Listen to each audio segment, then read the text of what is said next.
see that now say me boy dinosaur and son my besia. No just why them. Oh me I wish na mukakra. So obi sit down. Now say me boss. Na me via master the foundation. Mo pen chance mra na me mo dinosaur and son my besia. Na odi good years no. Said ne mummy say. Na say na binim. Because media me hu no wo saa de no mu ne say NPP wo man kasa wo mon hwe wo man bakosem. On say 1992 first election I told no man no mu no. Dr. Dubois him penso. Na ye che election no mu mienu November ye presidential November. Ne abeye parliamentary so December. Enti yeto November no Dr. Professor Dubois odi ncho no. I'm so nya 30 something %. Basade ne yemwo. Yo makwa ba debate THEO TV GH so YouTube channel Papa Pedro Kredie adwuma sade amamu nim sɛ me ba ye hwehwem ni adada mu ni ababam na afiyede no kre no e de abraw medinity Flosana and Doubting Thomas ofre me mmewe so a no mama wonfie miensa na odi aka eye wonfie ho sɛ mo ankasa mo nim eye NPP omo neck eye decision a omo fa sɛ omo besi dan na fi roofing di aba eye foundation ena obia eche na dwen na we na Aseidu Nketiah NDC obi beka se nanka NDC for de anka fam ho be da bi muntie. In politics you need a strong opposition to push you hwe ewiase mo aya na mo kwa asori na mo say ye boy atanfu to pay ye boy atanfu to pay mo da mo ho. Allow your enemies to live and live long so that they will push you in life, because in ablabo ayebo no se wo se watanfu ni a you are very careful about what you are doing. Iti unya hu se wo opposition bia a very strong opposition de bia no or match boot for boot eya eboa in politics.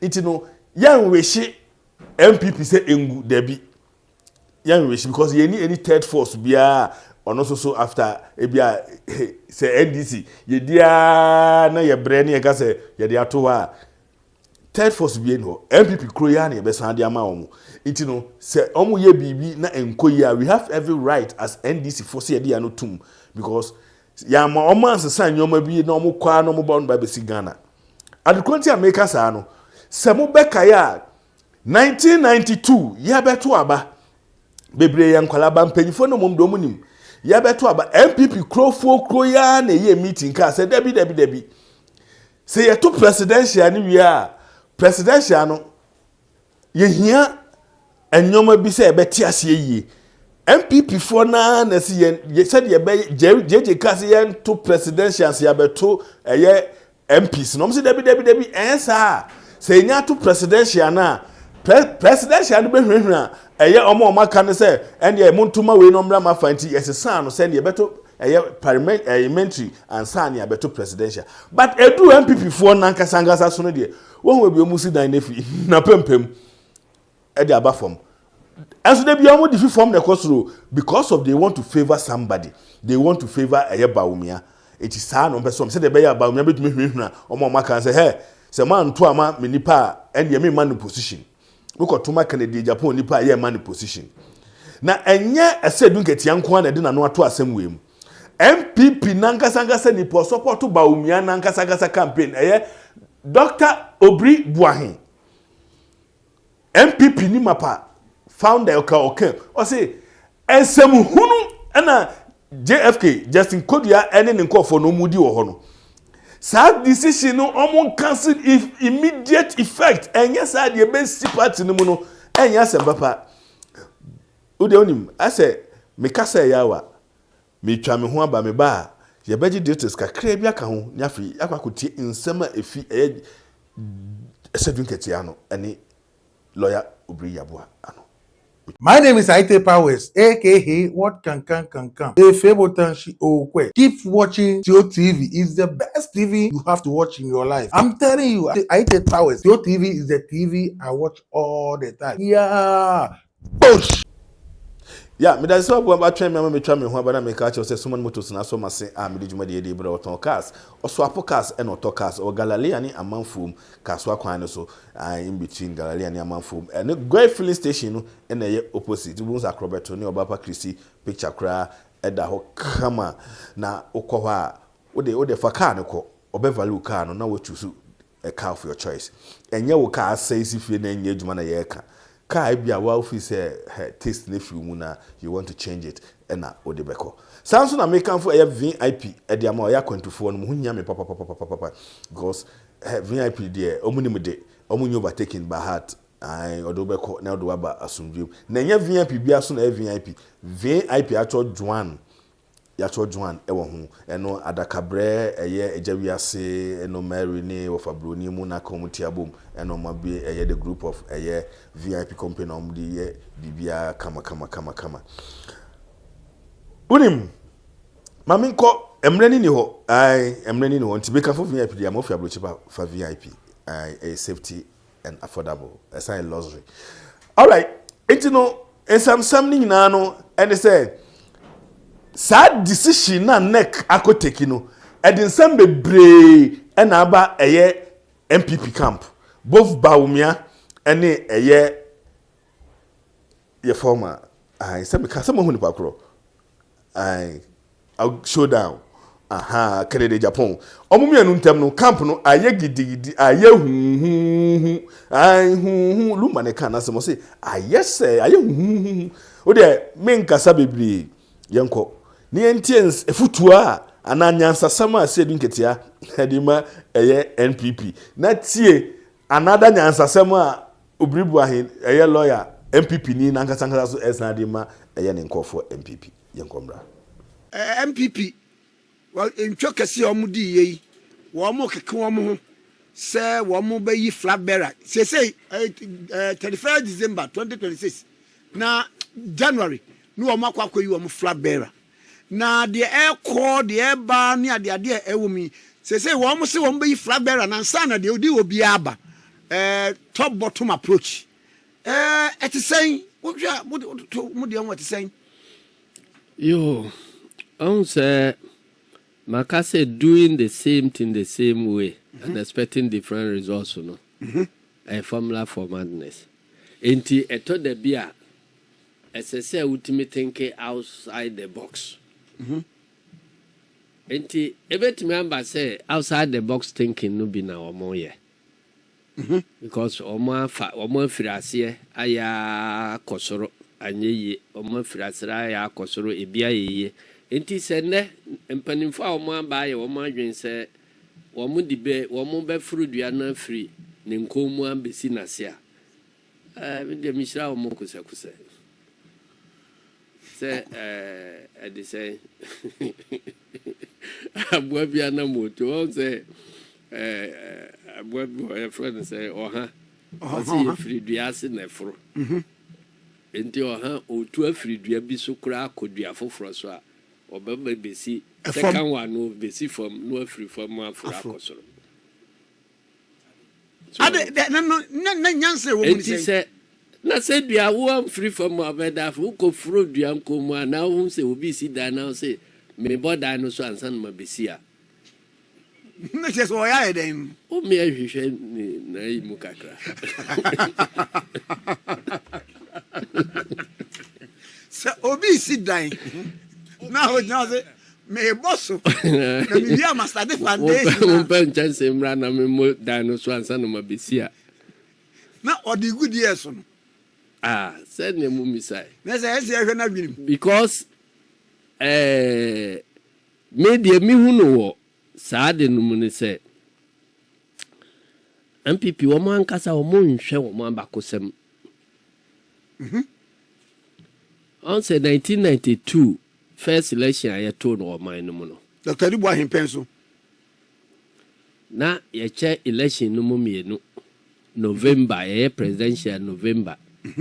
Ne abeye parliamentary so December.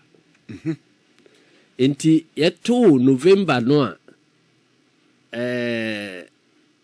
Dr. Professor Dubois he odi ncho no. I'm so nya 30 something %. Basade na yemwo. Ena ye free ho aba December abeto aba no. NPP for si dabi. Udi kan to presidential and san aba parliamentary. Eje say o pe kwan awiem. Enti yempene so eno na ma wo mo boycott no ba yo. Ni nyina ni. Because ye koto ya to ama Rollins ya wini awie no. Na che say o kwa akoto parliamentary. Obi abe na dwen so pe so okọ Rollins afa.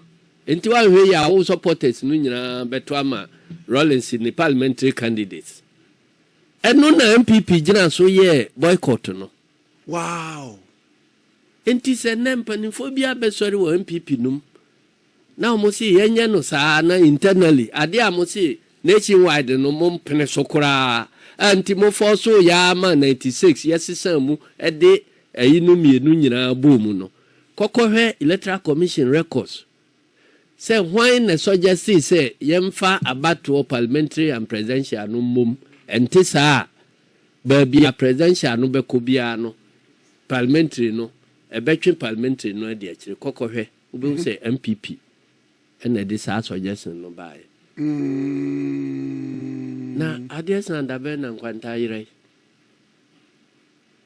ti wo mo ni sa de ne ba e pa de ebetwe nke hwe o madwenim dabi muna mudi ba na sesi ano mo san kwa besi akire se de na ye dika ye no a mo se mo mpene mo ayire ya bo atu agu no se no na ye afi na mo kofa aba abeye no wo mo party mu ba mo se se wo be ye na se a we ya fa enti ade a prepare ye beba enti sa na te de a ye to no soro no wie de a ye ba fam ha no obi ani say me prefer as far as presidential candidate ni anyway ni it was say the be to prevent acrimonious situation no it no mo ye nsa na de na omo consider say ye be kan ni nyina bom okay say both parliamentary and presidential nyina ye to one day anti delegates no call ba bia omo kwa akoto a obia benya ballot papers mienu to presidential na to parliamentary say no obewie no obia hu say we campaign team ni we campaign team mutu wia eno anu manya mo parliamentary candidates asanya mo presidential candidates ale na omunya no sa in most of ye de no sa na yeah mo to wi enti no de wo mo ye se wo mo susu se wo sha ase wo branches no wo sha ase wo form na the acrimony beba me so kra menti wo mo ase because omaimu ya kan multi-party democracy enye ne life blood ne achinyeje se obi a be kire na dwen na MPP mo si mo ayi edomo mo na mo de ayi baaye democracy baaye afi mu dwane free debate ho there must be rigorous debate within the party because sparks of truth emanate from clashes of opinion. Okay. Enunti democracy, multi-party democracy ne fapem ne say mobia nchire ne opinion. Obia expressing a choice. At the end of that process no yenkoto aba ye two year the obenya predominant opinion on the side no yemma onunye leader na munkomonim. Enti untimi nwane mfiri saade no ho udwane free ho wo party no mu internal elections mu a ubeba be share the same thing wo general elections mu enti adena ade a se o practice wo fie na o de ba abonten no o se men practice no wo fie na o ba abonten o be da abe perform wow enti media me susu se de wo mo ye no mi shira o mo kusekuse but Mama share my opinions kakra bi na wo hu say choices ya wo making no because nyame my choice freedom to choose but Nyankopon my freedom to determine the consequences of our choice What does it? It won't mean fat and some warm quine so. And copy lume. Okay. What does it? Because Yamias say, quite will fast so I had no BP. Who call me now when you have some echo kumasi? Eh, Obeda copy lume. And unti Yamia my the right to choose. Say, ya de ope amount say. Fadi ope. Enkwanye enshiranie no menie hwemu na yidi ope Mark Abraham nyum enti unya yidi ope wi a uyi eno me kwan a untimi nkoduru enkwan fie ana nshira fie enti de me kire wo mun de me nim de kakra am ne wo mbe hye ne se de ekoso no se omo ko hye ase wo top ho echusu say echusu flabera ansa na omo aba branch a flabera no nipa echusu no womu ni mandate of the party to choose a flabera. Eh, where dey chim kakra They tiane say ebia wo level of the party no minim say omo de sa na tie, but I believe say sa na tie NDC obia di akonwa 4 years enti wo ye branch a udi branch akonwa no 4 years pa ho a wa o mandate ahye awu uko constituency a omo so di akonwa 4 years enti utra 4 years na o mandate awu region for the same thing and national for the same thing. Enunti because say branch elections no back. But almost time on Mwakoyi A4 no. When Mwakoyi flag bearer no. No time but almost to be a convention. Emma want to make a convention no different from our constitution. And so I feel na Matthias yes omo wa by mu no. Na bibia tia constitution kra na omo akoye. Let's say a Supreme Court be kataso ama omo. And say sa ayi no na almost hia e dey aba omo party mu enti no say sa branches no na ekoto a sa tam ya wo kwa akoto presidential SSN ka start branch no branch for tam owu omo mandate awu enti say wo no kokoto choose flag bearer has been chosen by people without the mandate of the party. And also the assembly Me de me ni court ho se wo mo members nyina obi amfa nkokoto a ne wo mo tiri so ne se we di o twa wo ma dwene gina so oh na se nyina mo se ye ncheche adwene enti eno ye problem so enti wa ko chusu obi a wa ma nipa wo mo ye delegacy a wo mo ni mandate bia of the party wo mo na ko selective flag bearer ma. And the flag bearer must be chosen by either all the people or delegates here, one more mandate of the people. And now, said the Moko, and Yamu party for in a coach. Say branches, no, and a coach, branches, no, so mandate you, mandate I had the ma or more party, no, so who are they representing when they are going to vote for you? Almost on by expansion. Now polling stations no the different branches no one the nipa mienu aka ho afa former appointees former DCs ne nkofobi ye de omu nyina ba be ka ho. And derogative from the fact is say polling station for no nyina mandate yawu. Okay. Enti say one ko renew eno na ka say wo no magina party na mu nto aba oni mandate ya or represent party no na den na onu timi beto aba ma o as a flag bearer. Now so be am fan court there. Enti no ye one issue. Okay. The second issue so ne say womo ehwepo obia in line towards one direction. Hey sir. The reason so ne say because says here no obia be say when they likely say obe win na me nkodi na chi. And no 668 MPs kura koye raba omi ho. To. Enti say womo koye sa Wamu ya sa we ni echusu flag bearer na flag bearer ba no ka se kwa me nkroma nto ama me munkotu no we ya nto ama me munkotu no obe page no party no nyina ama womo ani na chi no nyina be free mu womo free mu a womo dodo chai womo awini no nti party na mo ya na dai womo nyina betimi afiri mu akoti party foforo ana akodwa ni party foforo ana ombeka se ye ntoaba Jamosi muna mawini mo yiye nyina ede yate muna mo foro nko wanso mu yiye na mo tito ambeba abetu ye fam ha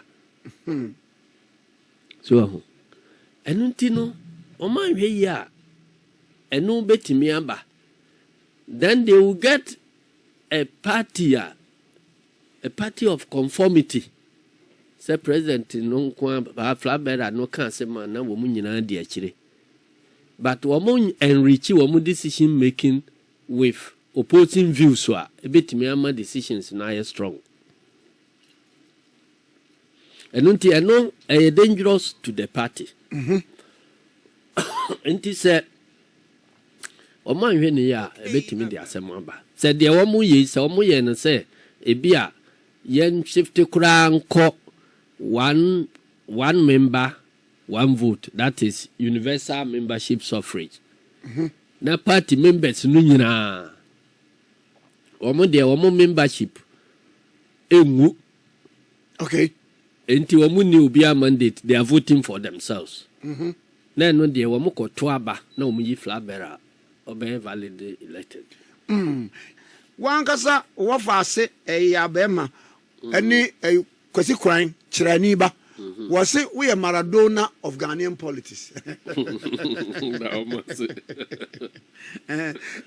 Now, German, what we say, one more to flag bearer and intem. Said you buy a flag bearer and be at least 3 years to campaign. Now, no, a mum Sabra Mumu Wabemu, ya Juman, war 3 years. Now, what the year campaigns are affect more chances 2028. One said do for chair than Sumua than a denchemda. There be almost started campaign. When I say campaign, more must start it. Thank you, Toy. Say muye de kama. Until a month was now munya campaign. First things first. Woman quite reconcile woman party no before Ombeko into any other party in the woman. I in the womb, thank you, Tony womb.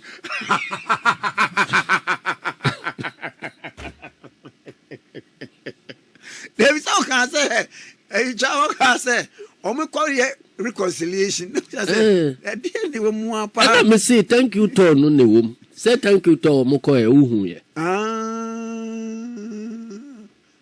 I know you're no matter, thank you, to. I just said, Bibi womb. Yeah. Until woman ko working on that one.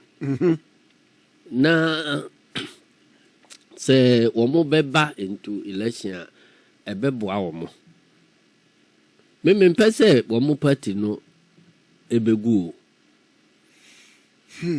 Because party no when you for your shareholder shareholders wo. Na mama fa we enwie kura ya te se say nyame ya dum na NDC mu ko 2028 ya ye president mama wa wie ni term 2028 ususo ba be priority flag bearership no sa na tie oh say 2028 we far away afi ya beja konwa ye toto niema o pese wo ye said kane no ye kwafu mu a ebo bayire apesi hwie gubode aha abaso enti yene aye nkwala wo akwala ne asensene praye bia mon papa bia mon nti wo didi a wo na wo swa wo nuanum nti ese wayi ba ko odi na ese odi praye no wo ba ko se me wie wo ya no na medi wa pesie se de wa pesie se de be ya wo nuanum mpanimfo no wo munni nyawo de yenya no sa first things first. Okay. Then focus on delivering our mandate. Okay. And ebema NDC ho ya akono na se o kopre akonwa bia wo NDC no mu a watimi anya nyina so na se nyame mfa saa ma se president president Mahama Mamui edru ba bi na ye kohwie gu poto na be chei ba umianom de no a ye de fa bere chesi ukura obedwane teacher say enti ye concentration sabre and say we must make sure say aban we ebe society na the danger in sa we na me beye ne say ankanya de bone but edi utrimu na edi party fo trimu na o mo fa adwen say we osi owi obese we osi owi obese ya ahwa ebetimi affect unity a mo de beta president na chi ama aban na yeye no ana party full soldiers no adwuma bi wo ho a ese wo ye na wo ya de obeye bia ye be interpret say wo ye de akwa achieve bibibi enti ebe ma amamuo nu mu aye den ama ya ban no enti me de me fi say politician bia no ambition politics mu enunti no enye prudent say ube rule out any position in politics. Okay. But bibia on the timing. We had the right thing cry at the wrong time one. Ube create problem for yourself and the system you represent. You become distracted. A bit distracting in my baby. Intino. In the mesre, mahuhu newspaper publications near the adi. Ninja my trimu yede, why not? A juma o yese, o man for kase, adi we fatawa. Say mo trimu yode. But as I say, this trimu deno, echo ya juma num se de beya, abai no be society, rather than say, ebe detracte. Omo beha, mi jiri say, the AC wo NPP mui.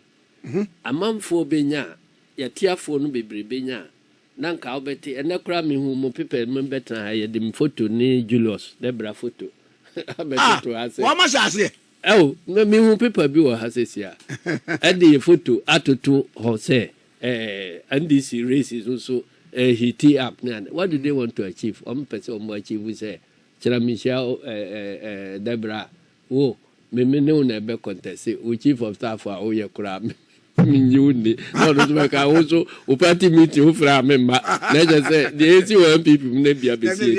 I know there's a mean mother. Say no, now I'm doing money to swa a mother. Wow. In Tinebresoin, Ubia de Fatano. At the Vermano. Number of videos in England, and it's happening for me in Ebekasa. I'm Obia on said Debbie, sir, no my portion and tray. Say nya dia tum say yesi ye ntwen e de be nomination ti say be NP form kopro mo ekosia yira ba me aka che ne say ye support no former MMDC for so ka so mo kosia yira Canada ni nya nya de etwaye nya de be boa ma party no ye kan ko na ye hwehwe no ene hwehwe ye de ba no e be boa ye nti o mpinifo me no nya no be kasa o sa de wa no mo tuye no say amboa party no nya de party so ene gye ho enti mampon MP onabo kwaku amprechu e kire se ono ene di animu ema MPs na omkohia Dr. Mahmoud Bawumia no omkoe omoa ena omosore se omo ekọ Dr. Mahmoud Bawumia ho akọ support no nye se Dr. Bawumia ne to nsafre omo ono ne di animu information I had to abonte say, and I think Dr. Bawumia also reiterated that point say MPs are more in the office and then a little over 66-0. But our pictures now, more and more room was as a more about 20 or more my away. 20. Oh, be Bolivar,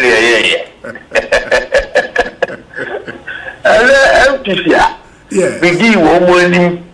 I do want to call Dr. Bawumia for Ecosia.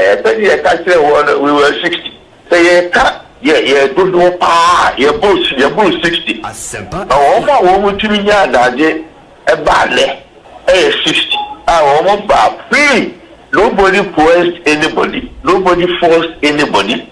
And I be a public and she will a Pukushia or parliament and a free panel at the presence of Parliament and Omobaye.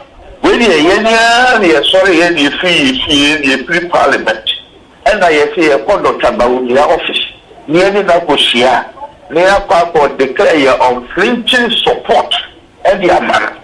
Now, yes, she formed a campaign so and the man. Sanso na honorable Ken Japan spokesperson Kwasi Kwatin kyerɛ sɛ in 260 former MDCs Asia honorable Ken Japan on na be said there to omanima no nkyɛ by default say some poku atwere sister omo nyina won ho na so yɛ de bu kwa so bɛkɔ so astra sɛ de bɛyɛ Nyankopɔn bɛma yɛ mu nyina yɛ dim adom and this is nnuano mu bia ɔno mu kɔtwa photos with about 26 members of parliament omo say omo 60 na say bio bro say 60 kwa na no be gina vice president to nsa for the president wa nema. So on OKFM, Vim Lady, energy consultant, Urakojo Poku, and founder of Secure Politics, Kwajo Bans, Edin Komo. Now Urakojo Poku raise concern, say any problem, say nipa bebre ebe stande for sa flag bearer race no. Sa anso na Kwajo Bans say sa flag bearer race Ura Brian Champon, and Dr. Duchum, and omo peki ana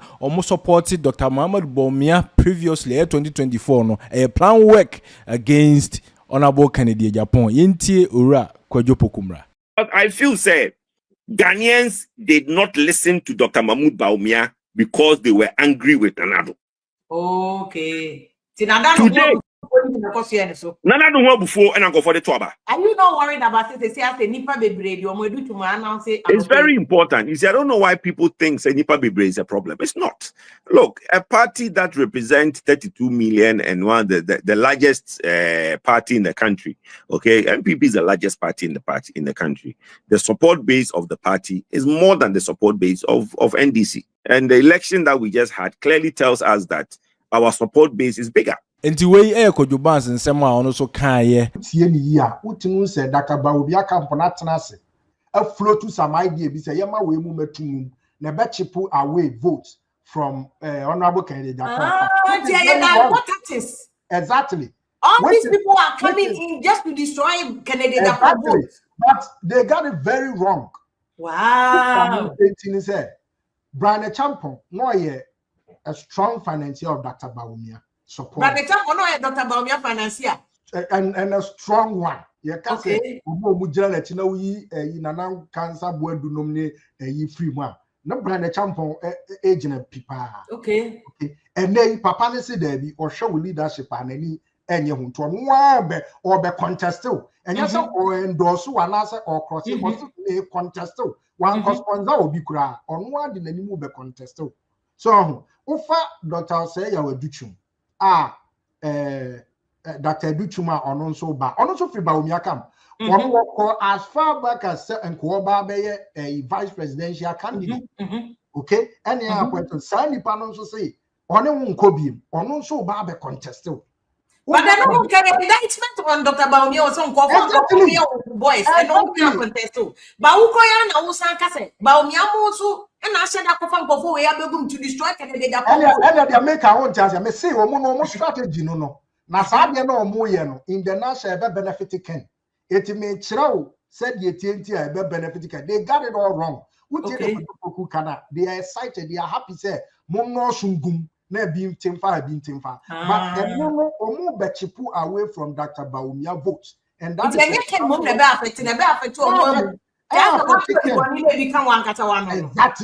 That is exactly what is happening. It is a washer. Dr. Aseidu Nketiah, your friend is saying, Kwabene Japan, or not to deep Bawumia, you know, I want to so be contesting. Finally, we declare the contest. Oh, yes. Or you will be a big indictment on the leadership of Dr. Bawumia. So after election, what you see, Nanado after 17 candidates in the contest in at the end of the day, Omunyina regroup best support on Dr. Adokofo, okay, Dr. Apreku, okay, Dr. Osafoma Fonom, Omunyina Hackman, Omunyina Nebeye pillars, a support on Nanado. But when Tessa, Omunyina Omuba, Omunyina Muma Bijina contest, Achipu away with vote.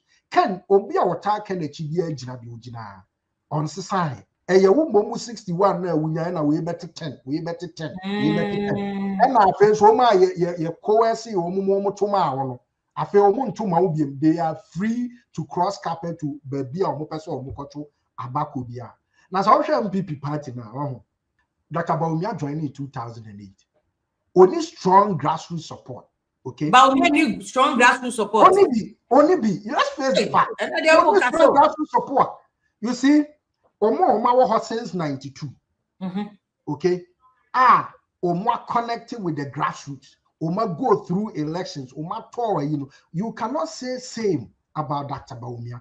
And you know he am called for to say kwabne Japan the deals of the MPP panel to back him. They are no longer doing that. Until right now, Sawasha, they are not relying on the grassroots. Okay. Omu pese omu rely on the tap. Now omu di bully omu way through. It's in omu hear these changes now. Exactly. You that Bawumia behind all these changes. Exactly. And they have forgotten. They have forgotten say party no broken at the bottom. And nobody is taking time to reflect, to go to the grassroots, to build it up. Not much. And that means you could see a superstructure, you could see a substructure, foundation. A big grand see that. Nasawasha, and no more scheme. First of all, we must say thank you to all. And a more share and then call for TC.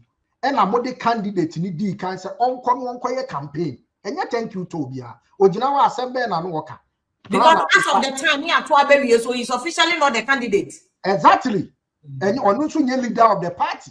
Now a chairman on a party leader. Moya some and moko frustrated back on a moment sign a motion agenda. And a moko esamoko. And yeah, thank you. Adi amoko in an se mujinawa. Mofa Okwe's report nearby, and a lot of people are not privy to.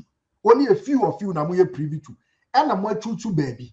And I'm say okay. Yanko presenting Anado as a demon to the people. Now you whitewash this person. Exactly.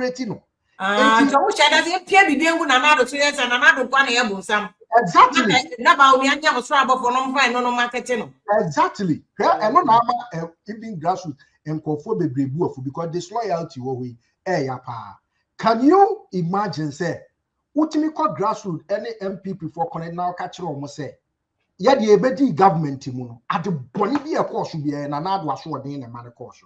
Name at the papa beer say gold for oil papa digitization papa. Now say your friend is saying drones for medical deliveries papa and we am farmer Bawumia. Name they are born no adiening even economic issues ground. Young fair no share anado. What did they mention? Okay. What to me present here no grassroots in a way you are telling them say you president what one would need. So on the positive thing be anywhere what party anymore. No one to me espouse on name the negative things that were unpopular. And you may unpopular receive public bashing be anywhere more person more associated with Dr. Bawumia. Ghanaians for Munsha.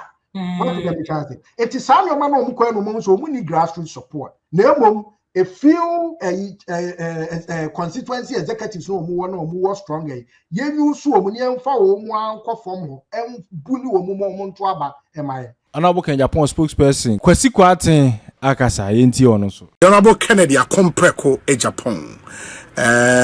Ne kasa mafo Kwesi Kwarteng Esquire.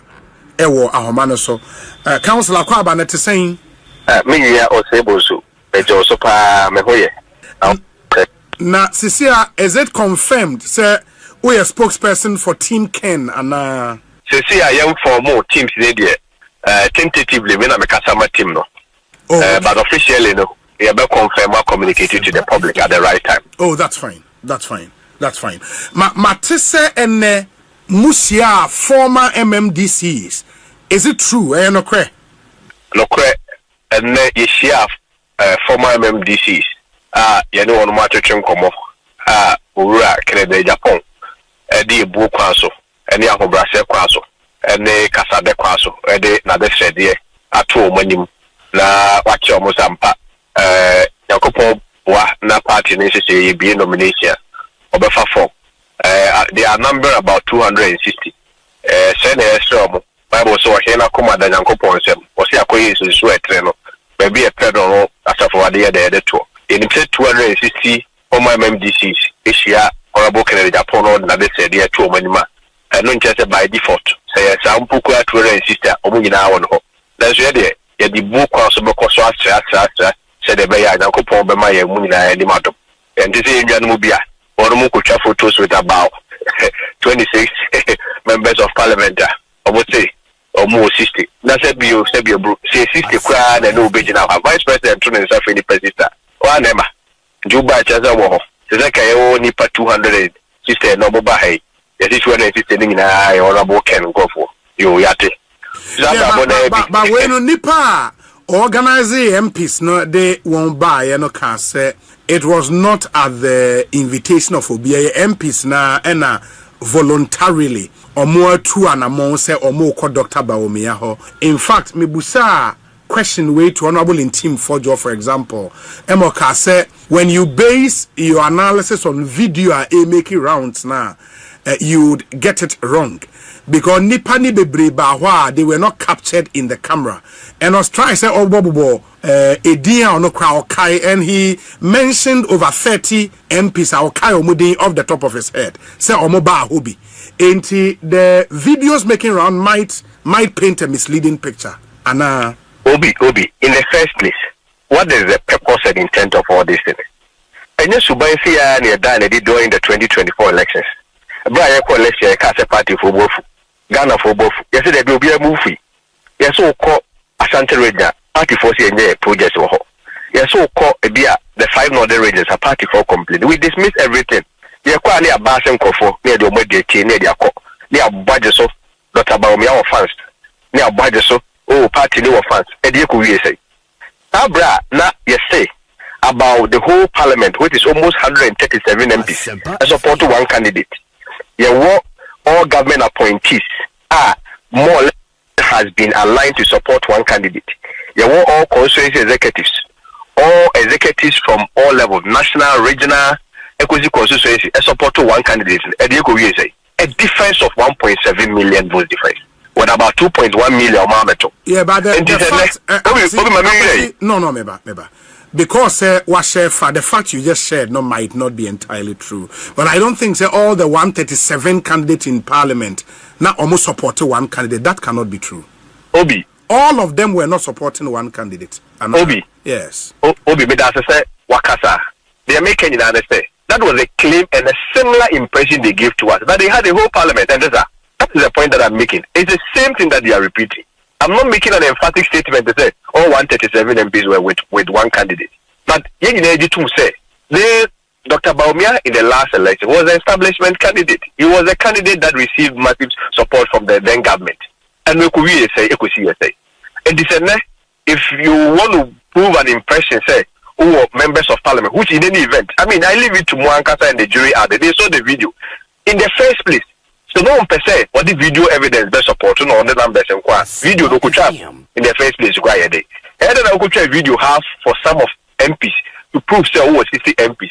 Yes, so other half then they went demand at the end channel. I leave it to your conscience. Then confirm sister. I mean that is fine. But I mean in the end, what is even the point? Election at Okono. Dr. Brian Champon last year wanted a vice president from the same Dr. Bawumia candidate. Today he is contesting him. My former boss, who I respect so much, Dr. Duchum, was also lobbying strongly for the position of a vice president from Dr. Bawumia. Today he doesn't believe in his agenda again. But they say, opening Kwabele Japan, so and Ghana Web, and also announces on also the contest. He was a strategist for Dr. Bawumia. Again, Honorable Patrick Boama, who was a bit indifferent, but obviously was also for Kennedy Japan, more closely aligned to Dr. Bawumia. Today is also lacing his boot to contest him. Those things don't scare them. President Akufo-Addo, because I said, be a Dr. Bawumia by Mpono. Today he's also withdrawn. That should not scare them. You went arrange. You have about 21, 22 MP. The whole room more 30. We should let them no more for Munina Dimra. And when you come and give this impression, meaning what is for the person of that no what do you want to show the party for a support via Dr. Bawumia and Fademba. When the whole establishment was for him, how many votes did we get? Didn't we lose our 1.7 million votes with about 2.1 million votes or voters on our metro? If they are for the LS, they want to push some more MPs. Fair deal. We won't compete on that. But over 200,000 people or more from Hono, those are our rescuers. And sovereignty resides in them. And they will make the decision. Party for this time around, they will never allow, say, yeah, Hampeki will be moved here. It won't work. But the other thing would be, say, I mean, the same questions you just asked Bawumia camp, no? On the meeting and any videos or whatever true, Jano. Those same questions can be asked Monsomo camp, no? Why did you meet MMDCs? Aden Amodes have video in Subetuja. From the video, one cannot count over 260 MMDCs, but you are making that claim on radio. Obi, I mean, kind of some equalizing question, but the point is that granted without even assuming. Yeah. So we even 50 MMDCs in Isiamokra. Nobody has said that all of them came to endorse Kennedy Japan. They are human beings. We need to talk to them. We need to lobby them. How much more senior citizen politicians are one elected to parliament? And all of a sudden, when you meet such a people, that becomes automatic endorsement. More should be the arbiters. You guys are the media people. More the neutral people, and tell us the number that was there, whether or not they were 60. They can never be 60. They can never be 60. Okay, assuming without admitting, so we say sister, former boss, or team for Joker say, he is giving you about 30 something, right? But the best is another balance like I never hear. Dr. Bawumia himself announced 60. Miracles announced 67. So you see the clear inconsistency. 60 has been announced, 30 has been announced, 67 has been announced, and even now we are even hearing 40 somewhere. Okay, assuming without admitting, almost a camp bay. I don't know the picture they want to paint, but yes, our picture when young kind of crime chair, young J and fools want to move, we have the masses, we have the people are for us, and the could be a dream. We had the worst defeat ever in the history of this party, where we lost 1.7 million votes. In the history of even the Fourth Republic, no political party has even lost with that vote margin. And you say, packaging, near Base, near the Base, near Found Crawford, near normal picture. I have spoken to some MPs, I don't have the permission to put their names out there. But, I mean, out of respect and a courtesy call to the former vice president, what's so wrong with that? Then they better than they say to give what impression. Assuming without admitting some more system, but to give what impression. System they also say over 200,000 or more from one. Last time they told us they had the whole parliament 137, they could say. The system never had. Yeah, but the 60, no, we are told, say, and as MPs, no, we are told, say, largely control the constituencies. And also, and a polling station executive, and when you get an MP, you are maybe on your way to winning votes from a constituency, and that should count for something because MP is voted for from her. And you have some level of control. Maybe an MMDC may not have, but from her. How do you see that analysis as well? Obi, granted without even admitting, some more 88 MPs in power, and moving those 88 constituencies are 276 minus 88.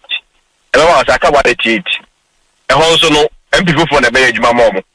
And I want the MP the Bay Mom gas for now be decided who of the never. Here we see to say we went to general election out of 276 constituencies. The worst defeat ever. The Lusumu 199 constituencies. The 199 constituencies rejected our candidate. And only we want to peddle influence. Assuming without even admitting the 88 candidates, 88 MPs in Impunina more parliament. When we now support one candidate in fact, and now no Kasaya. In our canon, 276 minus 88, 188. 188 no so I can even avoid the mom. We believe that power resides in the people, sovereignty resides in the people. And we will go there, talk to them. They have about more than 200,000 of them. And me, I don't want to engage in these figures and these views. But what I know on authority is that MPC see more of them, and more meeting common, and more assurance, and more programs, and more meetings. They are more than half of the current MPs or more parliament. But I won't come and sit here and a whole president, a whole candidate. By this, you are saying, sir, a colleague, Palgrave Boachedankwa, number of 50 MPs in Parliament that supported Ken, no? You are confirming that figure by the workers this year, no, right? What I know, they say more than 50 of them are with us based on Nkoma and Nomu. But you see, it will be very obi. Mamincha Mukaka, it will be very simplistic to say, any 50 MPs are Kushia, one woman now pledge allegiance to me, and all of a sudden, yeah, politics here is my movement, and she doesn't go 50 MPs. I said, Vice Kushia about 26 MPs. Not so vice in there, all of a sudden, no one for the campaign, you 26 MPs. And assume is almost more system pa. System be share all of a sudden with system MP. So we could in box one and walk to abano. I mean, what kind of logic is that? No, but when you say, sir, more than half of the MPs are with us, what do you mean by with us? Yeah, essentially those who have pledged allegiance to you, but I go where you did, even though they pledge allegiance to you, you still have to keep talking to them because the paragraph there the 80 minutes. Now, do you have permission to put their names out? No. At the right time, we will communicate same. And I don't have the permission as of now because meetings are public. It's a meeting that we have been having a closed meeting. Aside or more, programs and I don't know. All our engagements has been very private. And I win Bobby. Yeah. 24 banking is done about the better. Sure. 6 months to elections. Sure. You know, and be so many more here now. And so almost sister. Yeah, the Pabota, which 16 as of now, we've not gotten full details of the system. Now, we can almost to come from Mudimba. Now, we will do a channel, who disclaimers about the Ebeba. It's not necessary. There be a part in the same way, a lot of people were against top down. But well, in the wisdom of if one National Council, who said Ebeba, well, people have argued, say, we are always ready to engage the masses, the public, move who say, also as a ban. I mean, you be a metal say, be a brew, a bedroom, and your hand picky will be no way to see party for now, the 2 minutes of them, the moment decided who they want to bring as their flag better. Now, Obobo or more, Effie Dr. Baumie, see or more contestant, no, Reverend in Team Fojo, the message about say, Obi ask Kwesi Kwarteng. Where is Mr. Oponbio?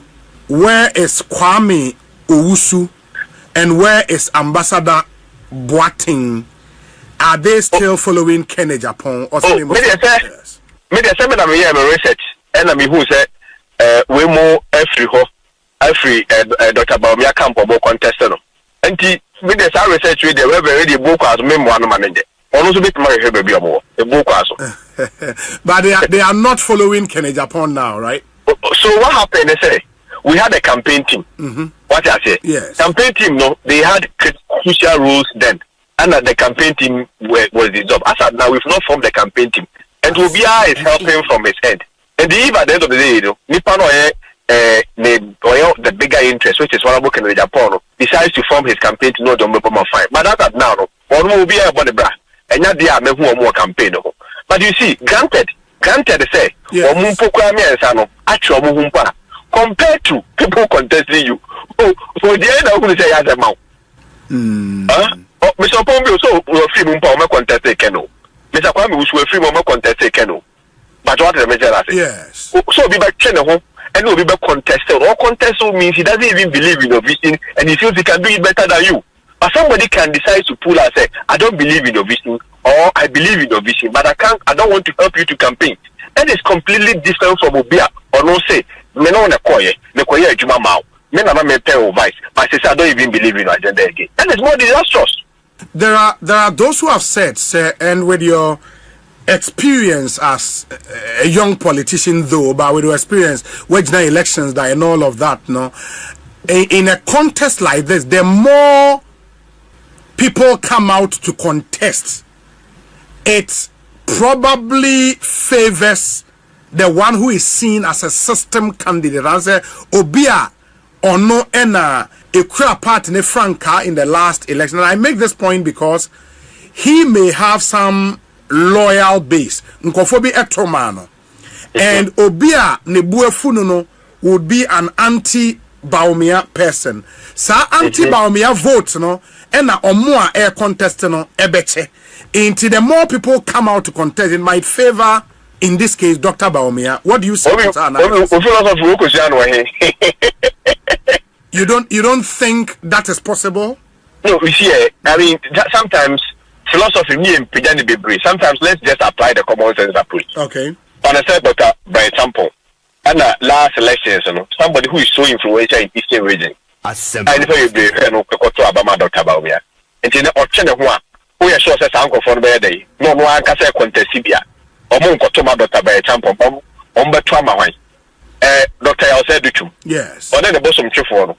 I'll be a winner, Dr. Baumia, and that's a Dr. Aseidu air contest here. We are sure say, Sabu to the Sabo come about Baumia. I mean, we are quite very simple. At the country, somebody who advanced such a very complex philosophy, while the philosophy that we shall have is so basic, say, a camp has been broken. What of Mr. Nana Akufo-Addo also? Today is not actively involved in Dr. Baumia's campaign. And also, how would you also explain that? Then also by affecting Kennedy. But no. And then, okay, you've done that analysis. Or more about Jeffrey, Dr. Baumia. How about your candidate? Something is going to affect him. Also, last elections with all the establishment and the shipping, Obi all can be a Obi West in the boo. Obi all can be a Obi West in the boo support. Mind you, last election, they never went round with any MP. They never went around with any minister of state. Never had any DC or not on the quarters. The no will be impa. Independent to me, the new mayor Jumania the Emano. But this time around, Assessor, me last election, let me deny. Not many boss need a Dr. Baumia. But then the minute Assessor, indeed, who is rather getting more support this time around is Honorable Kennedy Japan. Very well. And see, let's see how it goes. But your best science wedding come Brano as and when issues come up. And for more after any meeting with former MMDC what next for the Ken camp? Oh yeah. We'll continue to engage. Okay. We'll continue to engage. Very well. And on the early primaries, some more issues because a decision has been made, you are going with the National Council decision, right? Oh, decision is so free constitution. And decision so issues be our and then you table it through a motion at the annual delegate conference. They want to be our teacher. Until then, I'm not sure we have so much reservations with that. Okay. The annual delegate conference, I mean, we will prepare ourselves. Kennedy's doing your marketing view. What one of that? Dr. Baumia also there's no, but the past 6 years also one of that. And I'm sure every time we'll be so ready to go for the election. Very well. Ma say, I can see Bibiani a best head in Como. Abusua, Adwumapa on demand service for and Eka say, Adwumapa on demand for say. Say, O Pesa would did med bia and Kankangana for more bruchly. I'll be here, Nipper did so ya, tilers, and answer building constructors, fashion designers, just say. Auto mechanical bia o person di say adwuma bia ma no obekọ ye app no so na wa download Adwumapa on demand service ayansa so obekọ www.adwumapa-on-demand-service eno so obekọ ko hu adwuma di edi nyina ne trimopo nyina no say ye boa ema o kwakofo obi ana wudi dwuma bia nipa a o kwakofa no esansa wonnim na kira kwan bia nti no to bi kura nipa na gisika wie open here na hu no Adwumapa on demand for aba ama sa ha nyina afiri ho esanse obi bia ya de be ma so woni dwuma bia ma no ya ye background checks ehun se se nipa yi onim ne wo ye enye kwanche trefa ni bia wonim de wo ye ene ye fa no edna ma wo na nigisem ba ko omu ne se onipa bia de be ma wo a odi be di dwuma bia no sebe background no sem anase si ebu afa so pa dia enya de besi na wanso se nim se sebe ko soja mumpo a ye wo military police ono so soja ni ochi soja ni eno me kire mu se eye Adwumapa on demand for no ye sanso supervisors a abre nyina no omko rounds eko check se adwuma na nipa no de beda ye no sa pepepe ene ye no na se Adwumapa on demand de omama adwuma no aye simple se bibi ni ena onte ase ampacho no afa numbers no aye gusuo no no afre. Someone that's a multi afani afahina. A word to a wise is enough. A word to a wise is enough. aha na me dem besi me nka hwe biem wanga safa comment bra na chair direction NPP echo na chair direction NPP echo na minchia eye miankasa me papa eye Julius Honorable Julius Debra chief of staff papa respectfully I michia and Sami Jemfin so Mr. John MP owo eye amasaman daddy michia wo ne wife michia wo ne busuafo ni na michia na me bohwi nko Belgium 10 out nko chia gratis atipo ne mba no edem G1 na me na Betty Mr. William Ekufu enso michia Stella Anzikwenu my sweet sister michia papa Nana Hima Ansaba amankra hima okwa amankase traditional area nana wonkwando osi putisi ahum yedo yetensu nani yenkofo mudda nana wonkwando sanso ena eye ejawiase daddy michia wo papa mze sumanso michia Miss Bell michia Rosina UK Anthony Keba TV michia mebusuafo ina michia obia 1 2 dia next video ubeti with Vivian Jill chop kiss Elom crowd all the medivorce so. All right, me producer, director, editor, cameraman, everything. Yeah, the Wonder Boy. Makram.